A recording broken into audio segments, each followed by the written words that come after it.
예수님께서 자기 자신을 믿어야 할 것을 친히 증거하시는 가운데 오늘 본문에서는 자신이 행하신 그 이적을 들어 자신의 신성을 증거하고 또 변호하고 계십니다. 그 세상에서는 보통 일이죠. 보는 것이 믿는 것이라고 합니다. 그러나 본다고 해서 그것이 반드시 믿음을 가지게 하는 것은 아니다 하는 것입니다. 성경적 예를 들어본다면 누가복음 16장 19절 이하의 부자와 거지 라사로에 관한 그 비유를 보면 부자는 죽어서 음부에서 고통 중에 아브라함의 품에서 아주 지극한 복락을 누리는 그 나사로를 보면서 아브라함에게 이렇게 간구를 합니다. 아버지여 나사로를 내 집에 보내어 내 형제들에게 증언하여 이 고통받는 곳에 오지 않도록 회개하게 하여 달라고 간구를 합니다. 이에 대하여 이렇게 답변을 합니다. 모세와 선지자들에게 듣지 아니하면 비록 죽은 자 가운데서 살아나는 자가 있을지라도 권함을 받지 아니하리라. 예수님께서는 사람이 죽었다 다시 살아나는 큰 이적이라도 불의한 사람을 확신시키지 못할 것임을 교훈해 주시고 있습니다. 오늘 우리는 이렇게 생각을 하죠. 아니, 죽었다가 다시 살아난 사람이 와서 간증을 하고 증언하는데도 그것을 못 믿는다고요? 일반적으로 이렇게 생각을 해요. 그러나 요한복음 11장의 실질적인 나사로 사건을 기억하면 문제는 간단하게 해결이 되어져요. 나사로가 다시 살아난 일로 인하여 많은 사람들이 영향을 받을 것을 염려한 유대 종교 지도자들이 예수님을 죽이려고 모의하였을 뿐만 아니라 예수께서 나사로를 살렸다는 그 사실 때문에 그 나사로를 인하여 예수를 믿는 사람들이 많으니까 무엇하라고요? 나사로까지 죽이려 하였다는 이 사건 하나만 보더라도 인간이 어느 정도로 완악하며 어리석은가를 한 번에 알 수가 있습니다. 그러니까 불의한 자들은 절대 죽은 자가 살아나서 와서 증거하더라도 그것을 안 받아들인다 하는 것입니다. 그러면 예수님께서 왜 친히 이적에 호소하고 있느냐 하는 것입니다. 이 질문에 대한 가장 좋은 답변은 요한복음의 이적을 말할 때 가장 자주 쓰는 어휘에서 얻을 수 있습니다. 그 말은 바로 표적입니다. 표적과 기사라는 말이 신약에 줄곧 사용되고 있는데 이 말을 다른 말로 하면 이적이에요. 영어로 미라클. 그러나 표적이라고 하는 말이 언제나 이적을 뜻하지는 않습니다. 표적이 이적을 가리키는 경우에서라도 언제나 이적, 그 이상의 것을 가리키고 있습니다. 표적이란 말의 헬라어의 뜻은 특별한 표지 또는 증표, 즉 사인이라는 말입니다. 창세기 17장을 보면 하나님께서 아브라함에게 너와 네 후손은 할례를 행하라고 하시면서 이렇게 말씀하십니다. 이것이 너와 나 사이의 언약의 표징이라고 하셨습니다. 이것을 사도 바울은 로마서 4장 11절에서 같은 방식으로 사용하여 할례의 표라고 하셨습니다. 또 누가복음 2장에서는 천사가 양떼를 지키는 목자들에게 오늘 다윗의 동네에서 너희를 위하여 구주가 나셨으니 곧 그리스도 주시라 하고 너희가 강보에 쌓여 그 위에 뉘어 있는 아기를 보리니 이것이 너희에게 표적이니라고 했습니다. 표적은 나타내고자 하는 어떤 것을 가리키는 상징입니다. 요한복음에는 이적을 그리스도의 영광을 나타낸다라고 합니다. 이 말을 다른 방식으로 표현하면 이적들은 그리스도의 신적 가치와 신적 속성을 나타낸다 하는 것입니다. 그러므로 예수님의 행하신 표적들은 믿음으로 이끄는 도전이요 요청이기도 한 것입니다. 가나 혼인 잔치집에서 물로 포도주를 변화시킨 첫 표적을 예수님께서 그의 영광을 나타내셨다라고 합니다. 그리고 제자들은 그 이적을 기초로 하여 예수님을 믿게 되었다라고 합니다. 모든 경우에서 표적은 예수님 자신에게 시선을 모으게 합니다. 특히 예수님의 역사 속에 드러난 신성을 바라보게 하는 것입니다. 오늘 본문 하반절에 내가 하는 그 역사가 아버지께서 나를 보내신 것을 나를 위하여 증언하는 것이라고 말씀하심으로써 그 점을 가르치고 있습니다. 여기서 내가 하는 그 역사는 히스토리가 아니에요. 그것은 일이에요.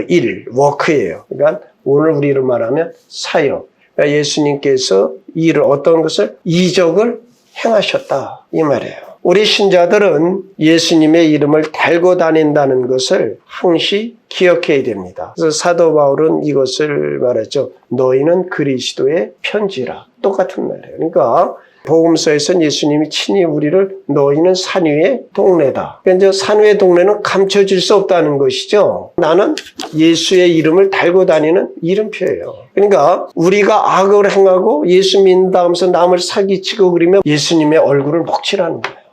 그러나 여러분들이 이 땅에 살아가면서 선을 행하고 아름다운 일을 하고 남을 구제하고 이런 일을 하게 되면 그것이 무엇이다? 예수의 이름을 높이고 예수 그리스도의 이름에 합당한 영광을 올리게 되는 것입니다. 삶으로 예수를 나타내시는 복된 성도들 다 되어주시기를 축원드립니다. 표적은 또한 단순한 상징 그 이상이다 하는 것입니다. 사도 요한은 이적이란 인간들에게 진리를 가르치기 위한 수단이며 특별히 그들에게 하나님을 알게 하는 수단인 것이다 하는 겁니다. 니고데모는 이렇게 고백을 하고 있습니다. 하나님이 함께 하시지 아니하시면 당신이 행하는 이 표적을 아무도 할 수 없음이니이다. 또 요한복음 9장에 나면서부터 소경된 사람이 눈을 떴을 때 죄인으로서 어떻게 이러한 표적을 행하겠느냐라고 합니다. 결국 표적의 근원은 하나님이시며 이러한 표적은 인간들에게 하나님을 가리키게 합니다. 이 말은 예수님께서 행하신 표적들은 계시의 기능을 가지고 있다 하는 것입니다.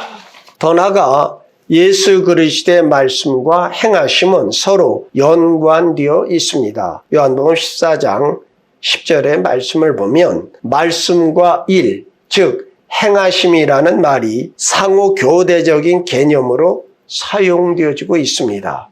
그리하심으로 그 둘이 원천과 효력면에서 하나임을 보여줍니다. 내가 너에게 이르는 말은 스스로 하는 것이 아니라 아버지께서 내 안에 계셔서 그의 일을 하시는 것이라. 주의 말씀에는 창조의 역사가 있습니다. 그러니까 주께서 여호와께서 말씀하시면 이벤트가 일어나는 것입니다. 빛이 있으라 하매 빛이 있는 것입니다. 그래서 이제 주여 말씀하옵소서 주의 역사가 일어날 줄 믿습니다. 네. 그리스도의 역사는 표적이요 또한 이적만이 아니고 그의 말씀도 됩니다. 예수님께서 행하신 모든 것은 하나님을 나타내기 위한 즉 하나님을 계시하시기 위한 것입니다. 사도 요한은 예수 그리스도의 많은 역사들 가운데서 예수 그리스도의 인격을 이해하는 데 가장 도움을 줄 수 있는 것들을 선택하여 그의 복음서에 기록했습니다. 이것을 20장 30절로 31절에서 이렇게 밝혀줍니다. 예수께서 제자들 앞에서 이 책에 기록되지 아니한 다른 표적도 많이 행하셨으나 오직 이것을 기록함은 너희로 예수께서 하나님의 아들 그리스도이심을 믿게 하려 함이요 또 너희로 믿고 그 이름을 힘입어 생명을 얻게 하려 함이니라. 예수 그리스도의 본성과 특성을 나타내는 많은 표적들 가운데서도 사도 요한은 그의 복음서에 그 표적 하나하나가 예수님의 능력과 성품을 탁지고 있는 7개의 표적을 선별하여 기록하고 있는 것입니다. 그 표적들은 다음과 같습니다. 첫째는 우리가 너무 잘 알고 있는 거죠. 2장에 기록된 물로 포도주 만드신 사건이십니다. 사도 요한은 이것을 예수 그리스도께서 행하신 첫 표적이라고 했습니다. 이 기적을 행하신 동기는 2장 11절에서 밝히는 대로 그리스도의 영광을 나타내시는 것이며 제자들이 그 이적의 결과로 예수님을 믿게 되었다 하는 것입니다. 이 표적은 예수 그리스도와 하나님 아버지가 창조에 있어서 하나임을 드러내십니다. 이것은 1장 3절에 만물이 그로 말미암아 지은 바 되었다는 말씀의 예증입니다. 또 다른 경우는 우리 그리스도인들에게 기쁨을 가져오시는 예수님을 보여주고 있습니다. 요한의 요점은 예수님께서만이 삶을 기쁘고 풍성하게 만든다 하는 것입니다. 두 번째는 4장에 기록된 왕의 신하의 아들을 고치신 이적입니다. 이 표적은 죄를 이기시고 질병을 치유하시는 주 예수 그리스도의 능력을 보여주는 이적입니다. 이보다 더 의미 있는 것은 그 이적이 고난으로 고민과 근심하는 심령과 작은 믿음으로 안정치 못하는 믿음을 큰 믿음으로 견고케 하시는 예수님의 능력을 보여주고 있습니다. 예수님께 나온 왕의 신하는 로마의 백부장의 큰 믿음처럼 그런 큰 믿음의 소유자는 아니었다 하는 것입니다. 예수님께 나와서 그의 고민과 그의 어려움으로 간청하는 장면을 보면 알아요. 아니는 예수님께 나와서 예수 선생이요, 예수님 내려오셔서 내 아들을 고쳐주소서. 주여 내 아이가 죽기 전에 내려오소서 하며 간청합니다. 그러니까 이가 얼마나 자기 아들을 소중히 여기며 자기 아들이 죽을까 봐 노심초사하며 예수님께 간청하는 모습을 우리는 볼 수 있어요. 근데 예수님께서는 그의 요청대로 내려가시는 것이 아니라 가라, 네 아들이 살았다. 근데 이 왕의 신하는 그 말씀을 받자 그대로 믿고 내려갔다는 것이에요. 작은 믿음으로 갖고 왔다 이와 같이 큰 믿음, 강한 믿음의 소유자가 되어 돌아갔다. 예수 만나면 강한 믿음 일어날 줄 믿습니다. 세 번째는 5장에 기록된 38년 된 병자를 고치신 이적입니다. 이 이적의 요점은 무엇이냐 하는 것입니다. 그것은 그 이적을 목격했던 사람들의 믿음을 촉진시키려는 것이 아니었습니다. 이 이적을 통하여 그것을 목격한 사람들이나 심지어 고침을 받은 그 사람조차 믿음을 일으키지를 못했습니다. 왜냐하면 38년 된 그 병자, 그 정말 불구의 몸에서 고침을 받았으나 그 사람의 믿음에 대하여 더 이상 말씀하는 구절이 없다 하는 것입니다. 오히려 그 이적을 안식일에 행했다 하여 유대인들은 예수님을 박해하고 죽이려 하였습니다. 그러면 그 이적을 소개하는 목적이 무엇이겠느냐 하는 것입니다.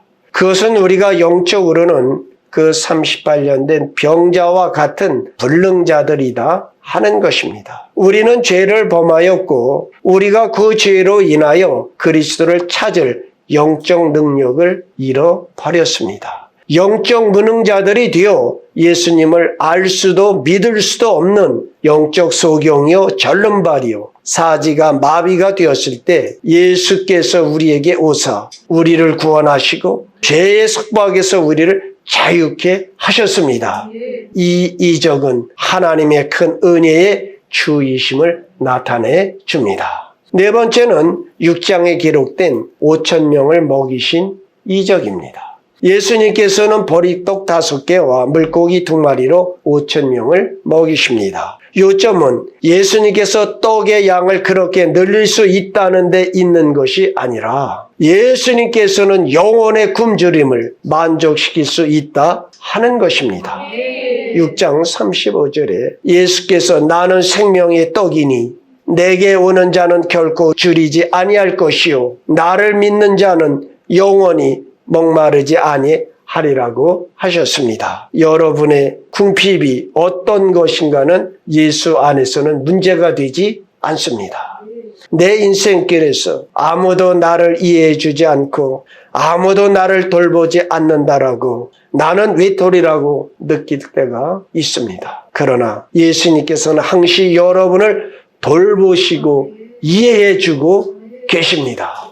세상은 점점 삭막하여지고 그 어느 곳에도 사랑을 찾을 수가 없습니다. 세상은 이해관계로만 가득 차 있습니다. 그러함 속에도 예수님은 여러분을 사랑하십니다. 자신의 생명을 여러분을 위해 대속의 희생제물로 대신 죽으심으로 우리를 향한 그 사랑을 확증해 주셨습니다.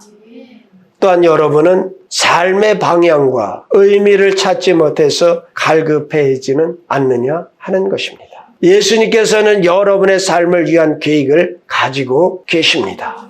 그것도 이 우주를 창조하시기 전부터 그 계획을 세우셨습니다. 예수님께서는 이와 같이 우리의 모든 결핍들을 완전히 채우시는 분임을 알고 신뢰하는 사람은 주의 풍성함으로 채워진 충만한 삶을 살게 되어질 것이다 하는 것입니다. 같은 6장에 기록된 무리로 걸으심이 5번째 표적입니다. 이 표적은 초자연적 권능을 행하신 예수님이야말로 진정 하나님의 신성을 소유하신 분이다 하는 것과 절대적 위기에 처한 제자들을 버려두지 아니하시며 잃어버린 양을 찾듯 찾아오셔서 그들을 안전한 것으로 인도하신 예수님께서는 오늘도 저와 여러분, 즉 택함 받은 성도들에 대하여도 한 사람도 잃지 않고 다 지켜주실 참목자요 생명의 구주이심을 보여주십니다. 예수 그리스도 안에서 일생의 어떤 풍파도 잠잠케 되어짐을 믿는 성도들이 다 되어지시기를 축원드립니다. 6번째는 9장에 기록된 나면서부터 맹인이 된 자가 보게 된 이적입니다. 이 치유의 이적은 이중적 이적입니다. 육체적인 시력뿐만 아니라 영적인 시력을 회복해 하신 이적입니다. 이 이적의 요점은 예수님께서는 세상의 빛으로 소경으로 태어났으나 이제 육체적이고 영적인 시력을 회복한 그 사람과 참된 영적인 빛을 만나고서도 어둠 속에서 살아가기를 좋아했던 유대의 지도자들의 불신앙과 대조를 이루어주고 있습니다. 7번째 표적은 11장에 기록된 죽은 나사로를 살리신 이적입니다. 이 이적은 자연 질서와 죄와 질병을 이기시는 그리스도의 능력의 나타남이 최고조에 이르게 되어 죽음을 이기는 생명의 주이심을 드러내주고 있습니다. 이 이적은 예수님께서 영생의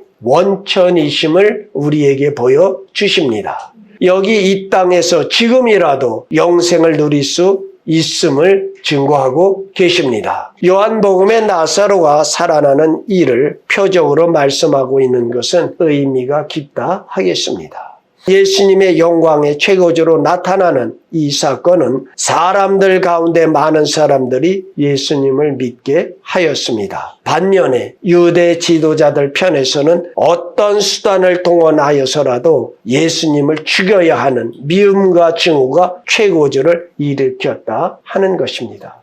사랑하는 성도들이여, 여러분은 예수님의 역사, 예수님의 일, 예수님의 이 복음서들을 보면서 어느 편에 서 있습니까?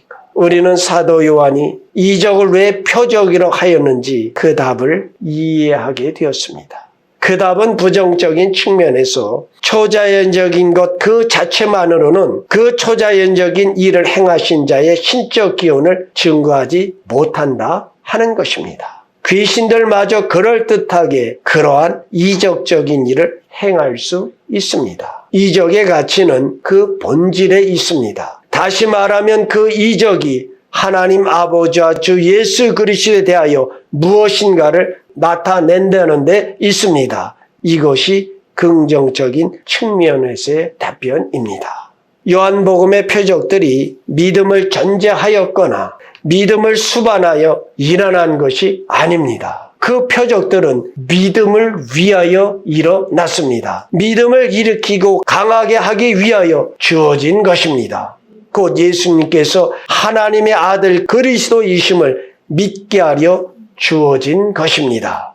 우리 온 성도들은 예수님의 인격과 사역을 복음서를 연구하심으로 깊이 깨닫고 확신하여 예수 그리스도 그분이 우리의 유일한 구세주이심을 증거하시는 복된 성도들이 다 되어지시기를 우리 주 예수 그리스도의 이름으로 축원드립니다. 네, 기도하시겠습니다.